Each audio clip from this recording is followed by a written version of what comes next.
Hello दोस्तों, स्वागत है आपका अमित डिमरी क्लासेस में। तो आज हम एक नया चैप्टर स्टार्ट कर रहे हैं। चैप्टर का नाम है घाटे की वित्त व्यवस्था। ठीक है, घाटे की वित्त व्यवस्था, दूसरे शब्दों में घाटा वित्तीयन। घाटा तो हम सभी से जानते हैं क्या होता है, लॉस। यानी कि लॉस जो हुआ है उसको कम करने के लिए, उसको मैनेज करने के लिए जो प्रोसेस होता है उसे कहते हैं घाटे की वित्तीय व्यवस्था। तो इसकी डेफिनेशन पढ़ते हैं सबसे पहले। वह प्रक्रिया जिसके द्वारा सरकार अपनी व्यय तथा आय के अंतर को कम करने के लिए वित्त की व्यवस्था करती है उसे घाटे की वित्त व्यवस्था कहते हैं। इसको समझते हैं क्या कह रहा है। एक ऐसा प्रोसेस है जिसमें सरकार अपनी इनकम तथा जो सरकार की जो आय और व्यय हुआ है, यानी कि सरकार की इनकम होती है, सरकार के एक्सपेंसेस होते हैं, सरकार की इनकम होती है और एक्सपेंसेस होते हैं।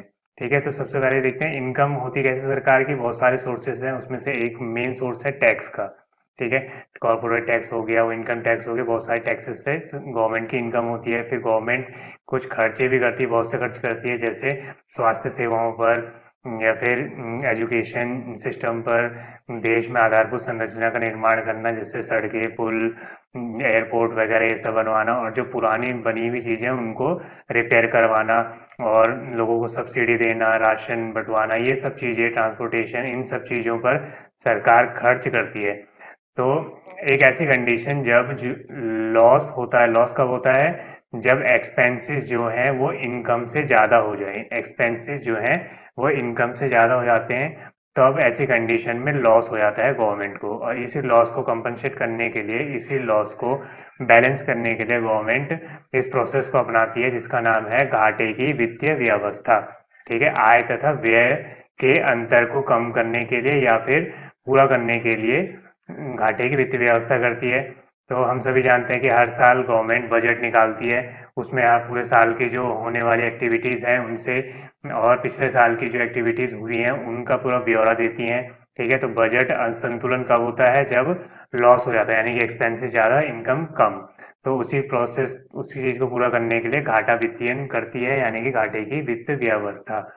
तो घाटे की वित्तीय व्यवस्था के अंतर्गत निम्न स्रोत शामिल है। तो गवर्नमेंट, ये तो हमने पढ़ लिया कि घाटे की वित्तीय व्यवस्था गवर्नमेंट करती है, लेकिन कहाँ से करती है, कौन कौन से ऐसे सोर्सेज हैं जिनसे गवर्नमेंट इस चीज़ को बैलेंस करती है, जो लॉस हुआ है उसको कम करती है। ठीक है, तो सबसे पहला सोर्स है उधार या फिर ऋण लेकर। उधार या फिर ऋण ऋण लेकर।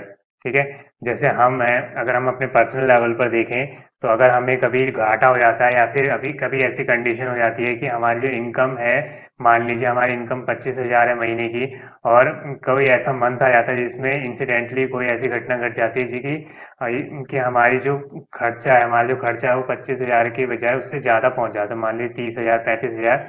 तो जो आगे जो 10-15 हज़ार का खर्चा बढ़ा है उसको पूरा करने के लिए हम अपने किसी फ्रेंड से या फिर किसी बैंक से लोन ले लेते हैं। तो ऐसा ही गवर्नमेंट भी करती है। ठीक है, आंतरिक ऋण, पहला उधारी ऋण के अंदर पहला पॉइंट है आंतरिक ऋण। आंतरिक ऋण में ऋण कहाँ से ले सकती है, वो अंदर। आंतरिक ऋण का मतलब है अपने ही देश के अंदर ऋण की व्यवस्था करना। तो वो हो सकता है आरबीआई से ऋण हो सकता है, आरबीआई यानी कि reserve bank of India, Bharat का जो केंद्रीय बैंक है। ठीक है, उससे गवर्नमेंट ऋण लेती है, उसके बदले में इंटरेस्ट भी चुकाती है। ठीक है, और एक निश्चित टाइम पीरियड के अंदर गवर्नमेंट को पैसा वापस भी करना होता है, आरबीआई को।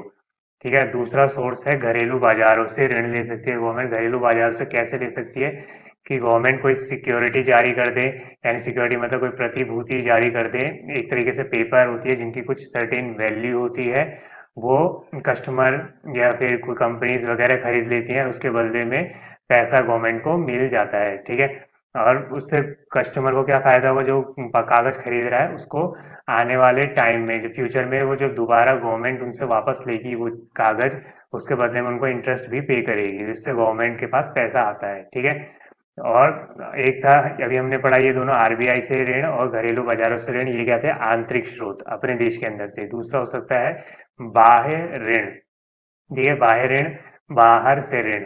बाहर से ऋण जैसे अपने देश के अलावा अंतर्राष्ट्रीय संस्थाओं से ऋण हो सकता है, जैसे अंतर्राष्ट्रीय संस्था उसमें से एक है आईएमएफ। ठीक है, वर्ल्ड बैंक हो सकता है, वो इंटरनेशनल मॉनिटरी फंड है, या फिर अन्य इंटरनेशनल ऑर्गेनाइजेशन जैसे हम सभी जानते हैं कि 1992 में जब भारत पर वित्तीय संकट आया था, ठीक है, 1992 में, तो उस समय भारत ने ऋण कहाँ से लिया था?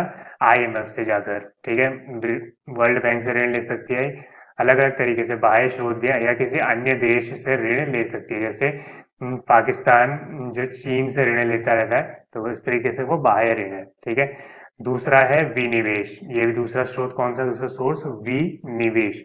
विनिवेश का मतलब है कि गवर्नमेंट की जो कंपनी है, गवर्नमेंट सेक्टर की जो कंपनी जिस पर गवर्नमेंट का अधिकार है, ठीक है, गवर्नमेंट के शेयर्स हैं, उनको बेचकर किसको बेच देना?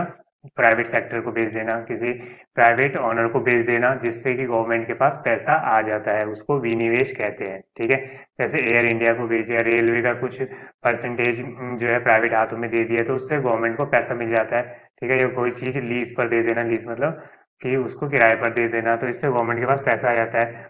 तो वह प्रक्रिया जिसके द्वारा सरकार विभिन्न केंद्रीय सार्वजनिक उद्यम मतलब जो गवर्नमेंट के हैं, ठीक है, में अपनी भागीदारी, अंशधारिता, यानी कि अपने शेयर्स हैं, जो अपना शेयर है वो कम कर देती है, यानी कि प्राइवेट सेक्टर को दे देती है, तो उसी को हम क्या कहते हैं? विनिवेश कहलाता है, ठीक है। तो दूसरा सोर्स क्या है? विनिवेश। लेकिन इस विनिवेश से गवर्नमेंट को अर्जेंटली पैसा तो मिल जाता है, लेकिन आगे इससे निजीकरण को बढ़ावा मिलता है, ठीक है। इससे प्राइवेटाइजेशन को बढ़ावा मिलता है, तथा सरकार के घाटे की व्यवस्था तत्कालिक रूप में हो जाती है। तत्कालीन का मतलब होता है उस इमरजेंसी टाइम पे, उस समय के लिए हो जाती है, लेकिन उस कंपनी से या फिर उस चीज से जो गवर्नमेंट को इनकम हो रही थी, अब वो फ्यूचर में नहीं हो पाएगी, क्योंकि उसने पैसे की व्यवस्था करने के लिए अब वो बेच दिया है, ठीक है। तो उससे जो इनकम हो रही थी, अब वो भविष्य में वो इनकम नहीं हो पाएगी, ठीक है। तो अगला है अनुदान। अनुदान क्या होता है? अनुदान का मतलब होता है कि दान लेना, कहीं से दान मिलना, ठीक है, उसी को हम अनुदान बोलते हैं। वो किसी अन्य देश से हो सकता है या फिर किसी और तरीके से हो सकता है। तो ये थे हमारे वित्तीय व्यवस्था कैसे होती है, घाटे की वित्तीय व्यवस्था, उसके सोर्सेस क्या क्या थे, बाह्य स्रोत, आंतरिक स्रोत, विनिवेश, अनुदान, ये सब, ठीक है। आगे क्या है हेडिंग? घाटे की वित्त व्यवस्था का उद्देश्य क्या है, इसका पर्पस क्या है, क्यों किया जाता है, घाटे की वित्तीय व्यवस्था क्यों की जाती है? तो पहला है युद्ध की स्थिति में संसाधन एकत्रित करने के लिए, ठीक है। अगर अचानक से कभी वॉर हो जाए, युद्ध हो जाए, तो ऐसी कंडीशन में हमें क्या चाहिए? लड़ने के लिए संसाधन चाहिए। तो संसाधन, रिसोर्सेज को कलेक्ट करने के लिए घाटे की वित्त व्यवस्था की जाती है, ठीक है। दूसरा है मूल्य स्थिरता। घाटे की वित्त व्यवस्था बाजार में वस्तुओं और सेवाओं के मूल्य को नियंत्रित करने अथवा उनमें स्थिरता प्रदान करने में सहायक होता है। हम ऐसी कंडीशंस पढ़ चुके हैं जब एकदम से मंदी आ जाती है या फिर एकदम से महंगाई बढ़ जाती है, तो ऐसे कंडीशन में भी घाटे की वित्त व्यवस्था की जाती है बाजार में वस्तुओं और सेवाओं के मूल्य को नियंत्रित करने, ठीक है। यानी कि जो प्रोडक्ट्स और सर्विसेज है, उनकी जो प्राइसेस है, उनको कंट्रोल करना बहुत ही जरूरी है। और अदरवाइज कंट्री में, इकोनॉमी में रिसेशन आ सकता है, मंदी आ सकती है, ठीक है। महंगाई बढ़ने की वजह से ये सब चीजें फेस करनी पड़ सकती है। तीसरा है घाटे की वित्त व्यवस्था संसाधनों की गतिशीलता को बनाए रखने में सहायक है। कैसे? अगर हम विनिवेश वाला एग्जांपल ले, तो गवर्नमेंट जो है अपने इनकम को, मतलब अपने लॉस को कंपनसेट करने के लिए, उसको पूरा करने के लिए जो है अपने शेयर्स बेच देती है।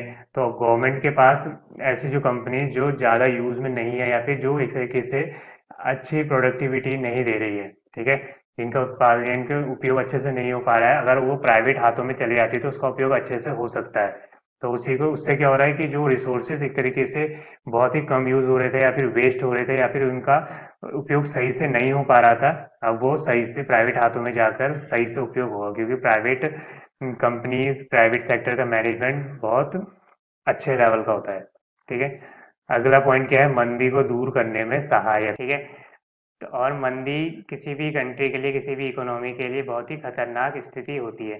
तो इसी को दूर करने के लिए भी घाटे की वित्त व्यवस्था गवर्नमेंट करती है, ठीक है। तो ये चैप्टर इतना ही है। अगर इसमें आपको कोई और इम्पोर्टेंट लगे तो आप इससे नेट से आंकड़े जुटा सकते हो, लेकिन एग्जाम पॉइंट ऑफ व्यू से ये इतना इनफ है, ठीक है, घाटे की वित्तीय व्यवस्था क्या है, एग्जाम क्वेश्चन कैसे बन के आता है उसके बारे में एक बार देखते हैं कि घाटे की वित्तीय व्यवस्था क्या है, उसको समझाइए, या फिर घाटा वित्तीयन क्या है, उसके सोर्सेज क्या क्या हैं और उसका उद्देश्य क्या है। एक तरीके से पूरा क्वेश्चन बन के ये आ जाता है, तो इसी के ऊपर हमने बात की। ठीक है, अगर आपको वीडियो पसंद आई हो तो please like share and subscribe जरूर करें। Thank you.